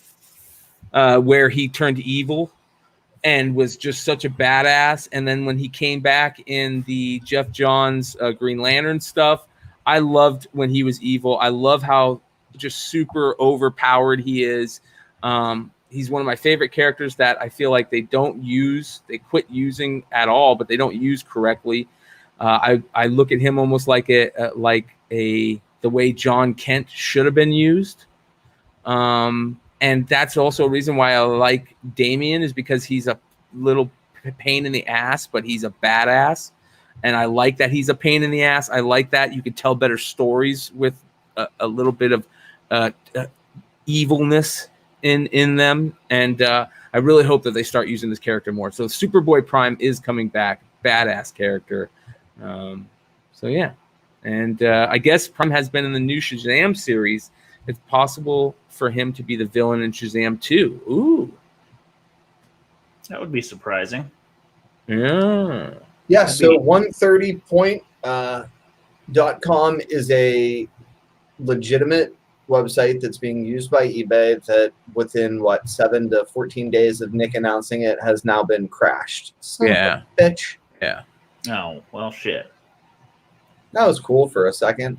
For like 3 days, I got some data off of it. Yeah. Yeah. Hopefully it comes Superman. back. Rain and 3 says Superman will go evil in a movie one day. What about that movie that Mel always talks about? I'm blanking on the name. With the little kid? Yeah. Yeah. What was that movie called? Close. It was the what's his face that it? The Guardians of the Galaxy guy. The James Gunn movie. Yeah. Oh, Birthright. Yeah. Yes. Burn. Something. Brightburn. Yeah, Jesus, man, you guys sound like me. Like cannabis ruins your life. It's like 11 o'clock at night. I'm usually asleep by now. Well, yeah, I don't know. I mean, and then there was he was evil in the last movie, sort of, Wait till we get the Snyder cut. Yeah, I true. got a feeling he's been burning people's heart out. Yeah. Well, I look forward. I would rather have the Injustice Superman, but what are you gonna do? Yeah. Another thing real quick, I want to give a shout out to Comic Barricade.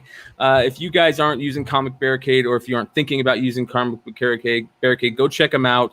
It is the best thing to use to keep your books from falling over in your boxes if you don't have a full box.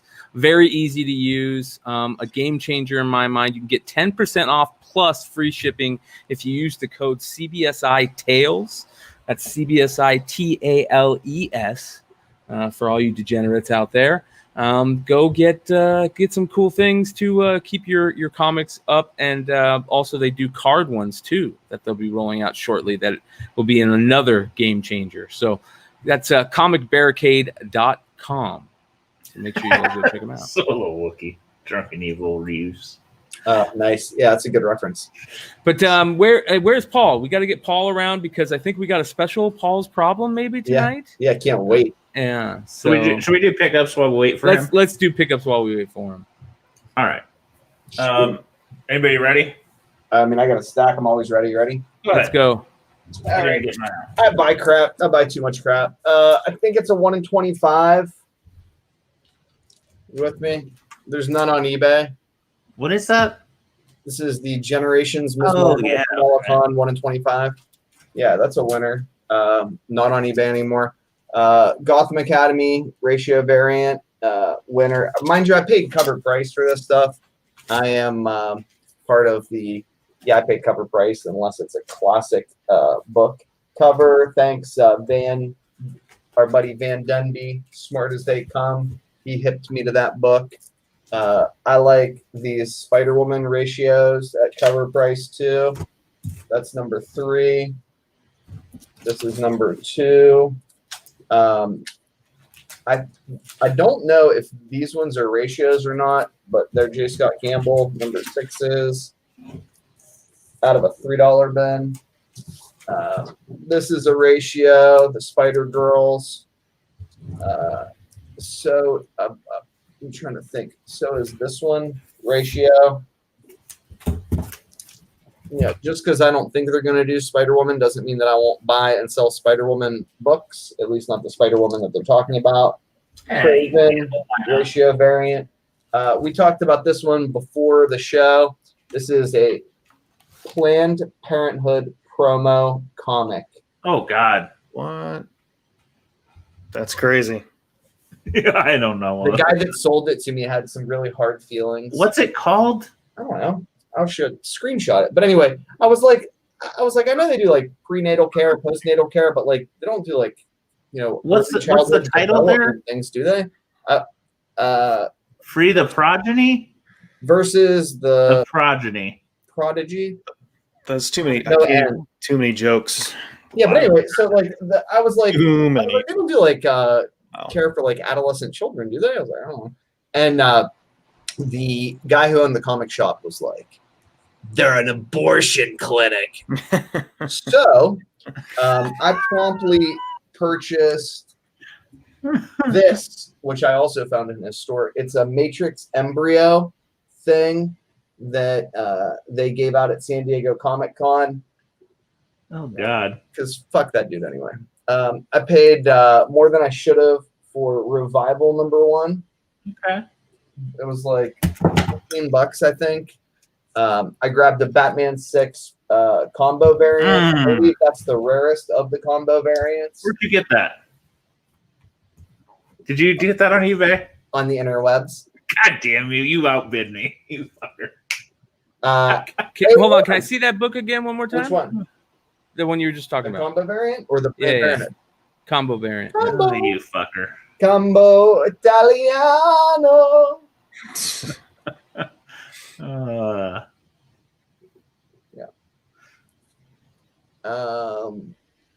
A1. I freaking love this book. I don't know if it's worth anything. I know that people used to buy them. I didn't look it up on eBay. I've never had a copy. I freaking love the cover. I think it's amazing. Real Ghostbusters #1. First appearance of Ghostbusters in comics. They're coming back. All right. In case you guys think that I don't go buy the books that I'm like, this is a spec book. Get the fuck out of here. I absolutely do. Paid $7 a piece for them.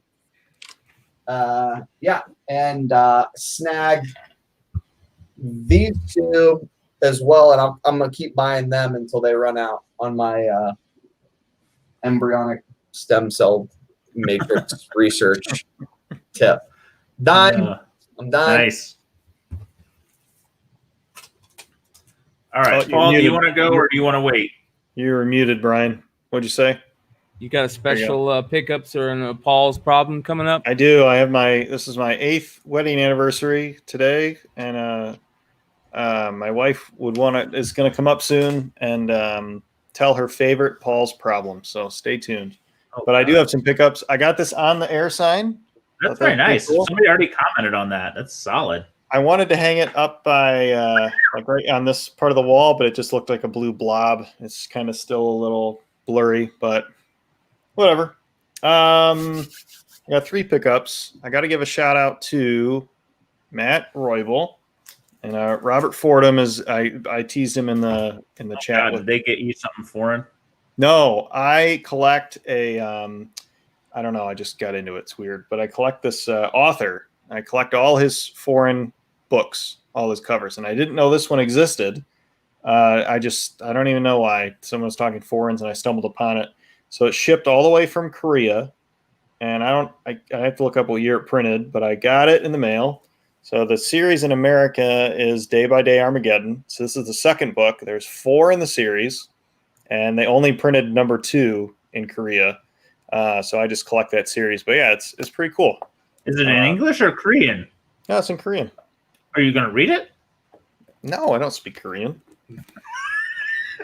You speak Spanish for all your foreign books? So why'd you buy it? I just collect the covers, just like comics. Yeah. Okay. Let me be real precise. I fucking love you, Paul, a little more each and every day. That is amazing. I got it. I have the Spanish. I have Polish. I have German. It's great. I love it. I have a whole shelf. I don't know. I just got into it. So Matt helped me find that book. It's like a Korean eBay something. And he's like, just make it happen. So Matt's the guy to get you there. But, man, I love you, Paul. I don't get you, but I love you. the covers are sweet. Why? It's the same thing with Fort. You can't read the Spider-Man in Spanish, can you? No, I can't. I can't. See? Same thing. And then, So this is a mini Paul's problem. So our guys at Four Color Grails, or our guy rather, he did a turtle cover, and I was like, I bought it, of course, and then he messaged me. He's like, "Why did you buy one? Like, what are you talking about?" He's like, "I that was a gift." It's like, "What are you talking about?" He sent me one, and I didn't know it because I didn't open my mail in time. I saw that, I knew it, and I was like, I don't want to ruin it. So he canceled the order, and it was just, and I just opened it the other day. Just this move, it's just crazy. But yeah, he said he wanted to try out a new staining method for all black backgrounds. So he sent me this free of charge as a gift. It's beautiful. Oh wow! Turtles #1, and I didn't take it out of the package yet because I wanted to show how awesome the fine detail. He has his own little sticker. I think it's freaking amazing. Yeah, the dude's a stud. I talked to him. He said he wasn't even going to make any more because all those letters are raised. Like he had to glue those all on. Yeah. I don't know. Oh gosh, individually? Yeah. Wow. Yeah, that's how he does it. It's amazing how he does it. You guys follow his IG. He had to upcharge for that book. So if you order it, it's slightly more than the others. But man, those are all raised, and because he showed me, I'm like, oh my God, that's terrible. Wow. Yeah. To Four Color Creation. So make sure you guys check him out. Yeah, this is awesome. Definitely one of my new favorite things that have come to the hobby recently. And then my wife is here on standby. One more. I won this in an auction. The Superman's Girlfriend, Lois Lane, #106. Oh, great book! I love that book. Yeah, so that was a good one. Where are you going? I'll bring the kids in. Let's just go all out. Let's just really go nuts, Paul. Oh, the cat? Oh, forget that thing. So I will shut this down for a minute, get my wife set up for her favorite Paul's problem. So Sounds good. Yes. We will be back. All right. Z, you ready? Yeah, it's going to have to be a classic to be a Paul's Problems legend. All right. Listen, Nico's going to make fun of me, but I keep fucking buying these books. I bought a cheap lot of Niobe because, I don't know, had some rare printings, and I got 2 of the Untamed ones for under $50 total. I'm going to keep buying them. I don't care. Damn it. We all have our things. Absolutely. Now some foreigns. This is actually the Canadian edition of Mary Marvel 27, the next to last issue in the run. So I got to imagine the Americans rare, let alone the Canadian. I don't even remember seeing this cover. Like, I follow Mary Marvel as a search in eBay, so I actually have to filter out Jane and Typhoid because there's so fucking much. But I can't honestly say I remember seeing this cover. It's awesome. It is fairly scarce. So the Canadian edition hit my comic shop, and I went for it. So nice looking copy. It's sort of foreign, and I went for it. I actually have a monster pickup that I paid more than any of you would fucking want to know for, which is obscene.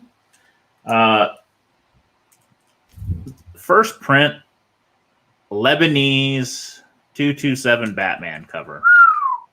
Wow. So I tried to explain to my children about this one. Why is it so rare? Why is it kind of special? Why is it intriguing? Couple things, like the Batman 227 set. We've got a video on Global Comics Safari on, I think it was episode 2 we did. There's only 7 or 8 covers. There's 3 printings of this one because from what I'm told, this issue was only printing in the high hundreds or low thousands to begin with. And all the copies that have been found were either pulled from a bind or prepped for a bind, at least. So this has been trimmed on 3 sides as best we can tell. I don't know if it was in a bind because most of them in a bind have the spine completely chopped off. This has a little bit of wear, but it doesn't look like it made it in.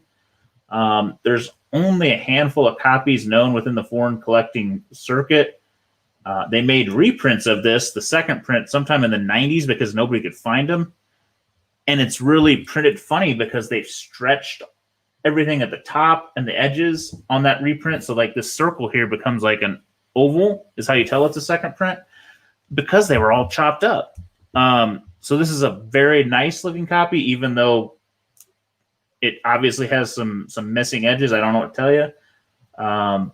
But very happy to have it in the collection. I don't really do a lot of sets with the foreign collecting because it's makes you crazy. I more just buy cool things. And a friend of mine was selling his to pay for something else, so I took it and won't be up for sale for a very, very long time.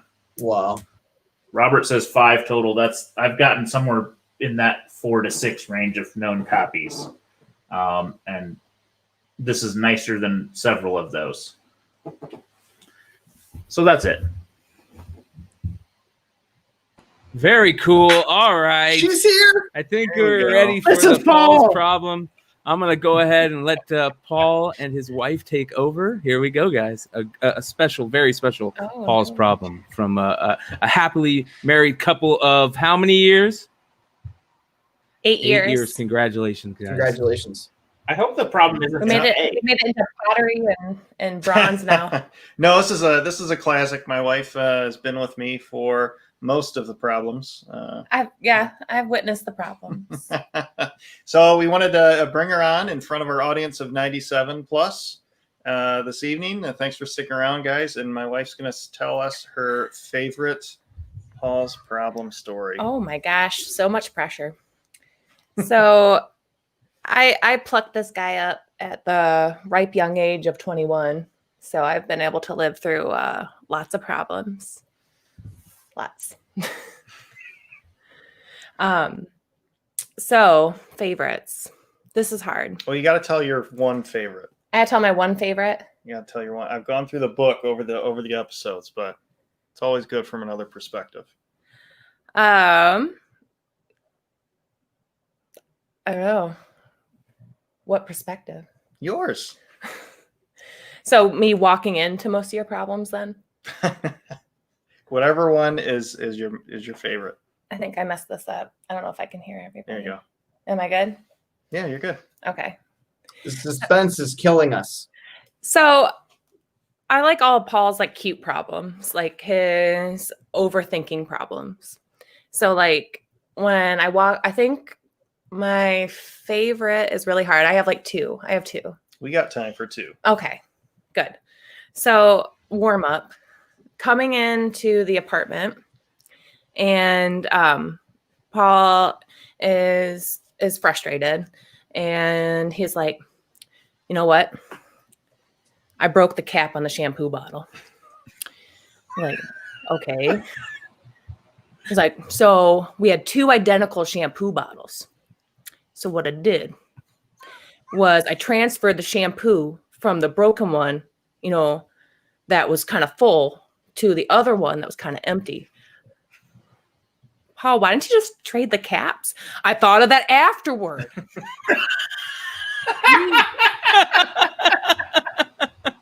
Like, I spilled all the shampoo. Like, I mean, we didn't have mad stacks at the time, so it was like a big thing. He's like, I spilled all the shampoo trying to. I was like, I love the impersonation. That's how Paul sounds to me. That's how he sounds to all of us. It's dead on. It's dead on. That's what I hear. Is like, you know what?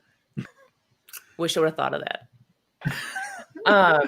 And then my other one is actually our first wedding anniversary, and it's kind of a Paul's problem / Paul's antics. Hashtag blessed. They go together. So we went out. We went out for our first anniversary, and our daughter was a honeymoon baby. So we had just had her in June. Our anniversary is obviously today. So she's only a few months old. My parents kept her, which was really great. So we're like wilding out, first anniversary. So we go out, we hit all of our places down Adam Street in Toledo. And we end at the Ottawa Tavern. I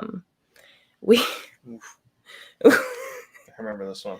So you could get beer by the pitcher, and it's just these little like plastic pitchers.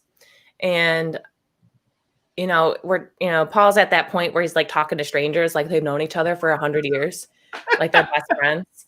And I was like, it's like, man, I need to look you up on Facebook. Like, you look just like the crew teacher I had when I was in high school. I'm like, okay. It's like, oh my God. Yes. And so we leave and he has the pitcher of beer with him. And he's like, and I'm like, Pa, we can't have this in the car. We can't do this. Even though we live around the corner, we can't do this. He's like, stop. You know what's going to make me so happy in the morning?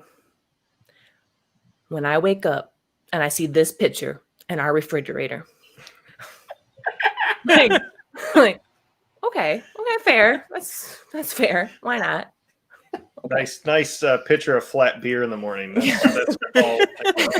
It's gonna keep because I'm gonna put it in the refrigerator. Right? It'll live forever. Why not? It'll live forever in our hearts. Is what will happen. So he like, okay, all right. It's our anniversary. It's fine. Okay, babe. It's good. So we get there. He puts his going to be flat beer in the fridge. And then I don't know what prompted this, but he's like, there are fire extinguishers in the hall. Oh, boy. I want to let off a fire extinguisher, like the handheld beepers. But because he's tall, he doesn't just like want to just let it off in the hall in front of our door. He goes to this whole Rube Goldbergian scenario wherein he's like, so I'm going to go the floor above us, the floor below us, and then I got to backtrack my footsteps. Otherwise, they would track my feet like it was snow because it wasn't, in my mind, it was going to be like cold, whatever that would just evaporate, but it was a chemical powder. So I'm like, my footprints lead right to our apartment door. Like, we're going to, like, how I'm not dumb, right? So they're going to follow the footsteps in the snow right to our doorstep. So I had to cover my tracks. So he's up on the third floor, and then he does that, and then he runs back down, and he grabs another, and then he steals us one for our apartment on top of it. And I'm like, okay, I mean, Paul, we're gonna get caught. Like, I don't know what you want out of this. It's not gonna work. It's not gonna work the way you think it is. So he does all of that. And then, like I said, he was like, talk to strangers like I've known them my whole life, drunk. So he ends up falling asleep on the bathroom floor. Oh, Jesus. And I'm like, well, fuck that. I'm going to bed. So I won't get the first night's sleep I've had in 3 months because I just had our daughter. And I wake up, I had to be like 4 or 5 in the morning to this cold death grip on my back because he had woken up on the bathroom floor, cold as ice, and then crawls into bed with me. I was like, We felt so warm. I'm sure I did. I'm sure I felt great. Because it was a nice tile bathroom floor and sucked every ounce of heat out of me. Which I probably woke is hard up to as do. a survival mechanism. I was about to die of exposure. Never let go, Paul. So Very cool. those are my top That's a two. good one. I don't even remember that Paul's problem. I feel like that was a new one. Oh no, you never told that one? Who knows? I should start the book over. I'm gonna have to go. I'm gonna have to go edit your book. You have to add the ones that he's forgotten. On behalf of Paul's friends in the comic book community, I want to thank you for caring for him, keeping him safe for us, and allowing him to spend time with us, and not basically making him your manservant when you're not caring for him. So that's a big deal for us, each and every one of us. We thank you. Thank you for keeping him alive 135 episodes. Yeah. I That's a mean, challenge in itself. it really is a public service. Like, Have you people thought don't about realize- taking on COVID-19 or the economy or America's international hegemony, perhaps the culture wars, other points of strife, mean, you're obviously domestically or very globally? Yeah. We'd like Uh, to talk to you. I'm sure there's a CIA agent who wants to recruit you too. Wait, you put up with this guy? You ever waterboard Come a on. terrorist? It's more like you've kept him alive. I don't know. I've had to raise him since he was a little 20 Strong. something. I grew him up right. Yeah.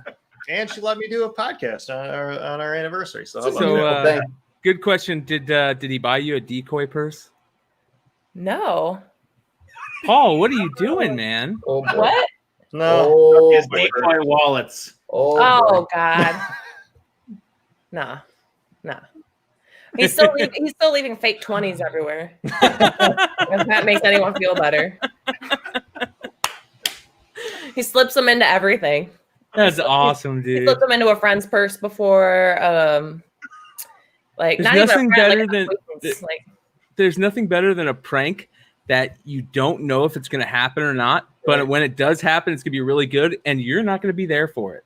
It's just like hanging out in the wind. Those are some of the best ones. oh, it was great because so it's a friend of a friend that he did it to, and on that friend's last birthday, the friend was there and she brought the 20 and she actually slipped it into my it was actually our birthdays around the same time. She slipped it into my birthday card with the actual birthday present. So it came back. It just comes full circle. Rick wants to know. Rick is the one who did the 4-color grill thing. He's some amazing work. Again, I really appreciate that. For sure. That he wants to know, can we discuss the curtains? I don't know what. We want to get a logo on the curtains. What's wrong with the curtains? They want to get the Flipside logo on our curtains. I don't know. That would be badass. Let's do it. How do we do it? We're gonna have to figure it out. We're gonna need you to help project manage Paul on that. Print a big silk screen thing. I mean, I'm going like old school. Let's just cut out some stencils and spray paint it. Oh, see? I like her a lot, dude. I really do. She's good for you. This is good. I like this. I mean, if you give Paul a project, Oof, it's like when you give a mouse a muffin. Then he's gonna need a crayon. Then he's gonna write you a thank you note, and then he might leave a fake 20 in the thank you note, and then you might have to track him down because he lost something at your house. He might let off a fire extinguisher. You just don't know. It just never ends. Never ends. That's the greatest analogy I've ever heard. That's our buddy. Yeah, name is Keeper. So, Well, thank you so much. We appreciate it. all right. Thanks for having me, guys. We'll have to wait till next time for another great Paul's Problem story. Yeah, excellent. Well, happy anniversary to you guys, and everybody in the chat says the same. Thank you so much, and we'll see you next time. Thank you. Thank you. I'm literally gonna pass. I'm gonna oxygen. Well, I'll go through my pickups while Paul and his wife exit. Thank you. This is shout out to Ultra Maximus. He sent me a link to about these, and I scored a couple of cool lots. I got a real cool G.I. Joe lot, 4-book lot of these. Okay. Nice. One of my favorite Snake Eyes covers, and it's one of my favorite Liefeld covers. The Amazing Arizona Con. I got another one of these, and then I love that one right there. Oh, Stranko. Yeah. So that was one lot. The next lot was a Transformers G.I. Joe lot that I made sure he didn't want. So I didn't want to take any Transformers stuff from him. But here's the 1 book. There was a 3-book lot of G.I. Joe number 5. It had the sub cover with it. Oh, yeah. Sick ass. Yeah, that's a cool tape cover. I really like that. And Still then that for a t-shirt. look at that. Gorgeous Zorana Jamie Tyndall cover. Mm-hmm. Love that. This is Yesteryear Comics variant. I don't know if that's what it is or not. That was How hard is cool. that tape cover to get? What's that? How hard is that tape cover to get? That's a good question. I have no idea. If Ultra is in the chat tonight, he is. Ultra, let us know. Is this something hard to get? Nah, we need to just get them remarked to be our logo. I agree. I went and bought a bunch of the comic packs from Walmart, hoping to get some like second print variants and stuff. And I got a bunch of like variant covers from them. I bought like Nothing exciting. Nothing really exciting. I got let's see here. I got well, first let me show these. I did get my Mega Man books. Oh, those are pimp. Yeah. And I got a couple of the foil variants, but frickin' Boom Studios sent them and they're all trashed. Well, foils, yeah, it's a gamble. So I got my Mega Man books, so those are cool. Shout out to Matt DeVoe on that one. So here are some of the books that I pulled out of those packs. This is a Fantastic Four variant for number 10. This is Iron Man, Tony Stark Iron Man number 1 variant. So you can get some cool books. This is one I was hoping was the non-lenticular, but it was the lenticular. Yeah. So That still looks pretty. yeah. This is Avengers Black Widow number 1 Taskmaster variant. That's an interesting book. Yeah, it's kind of cool. Like, this is the back to the card stuff. You're opening these up. You don't know what the other 2 books are. This was in there, the Civil War number 3, the Hulk variant wraparound cover. I don't know if that's worth anything or not. This is the only real good one. I got the second print Legacy of the Cable. Nice. Another Liefeld book. So there's the non-lenticular. This is Alien Reality variant, Spider-Man variant. War of Realms. This is the second printing variant. All those books that didn't sell, you're all of a sudden inheriting that somebody wants now. Yeah. Iron Man, Tony Stark. Strike Force. This one's kind of cool. Secret Wars variant. Another War of Realms book. This is Avengers, the Star Brand Reborn, which is an interesting story. Check out, I think Ultra talks about that, and Lucas talked about that in Drunken Chat, Spider-Woman. And then this one was kind of cool. This is a second printing variant. But this is a cool cover. I thought this was like an Optimus Prime book at first. Guardians of the Galaxy, second printing for number 8. Oh, wow. Yeah. So those are what I got. Not much, but you never know. Oh, you can gamble for a few bucks. Yeah, so that was kind of cool. All right. Anything else, gentlemen? I think that that might be about it. Here's Ultra says some of those packs have Walmart exclusive variants in them too. Like there was an Outlaw Walmart exclusive variant, if I remember correctly. So yeah, and let's talk about that Outlaw book right now. It's going crazy too. I think Mel said another 9.8 is on the census. So there's 2 now, including Mel's. Mel has a 9.8 available, I believe. So if you guys are looking to drop some serious cheese on a comic and want it to be outlawed, maybe you should hit him up. But yeah, that book is selling for like some crazy numbers too. Be interesting to see what happens with that. So, all right, guys. Other than that, make sure you guys go check out comicbookinvest.com for all your comic and speculation needs. Also, you guys, we talked about it earlier in the show. We had a loss in the community. Michael Stout passed away this last week. There is a GoFundMe available for him. It's this link right here. We'll put it in the description also, and I'll drop it in the live chat here in a second. But he was a young father, a young husband, 3 young children, passed away unexpectedly last week. And if you guys are able to give to his GoFundMe, just do us a favor. And if you guys want to be entered into a raffle to win a ton of really good books, there's going to be a lot of good stuff that are going to be raffled off on the Absolute Geek podcast next Friday. And that same night, hopefully on the Drunken Chat Son podcast.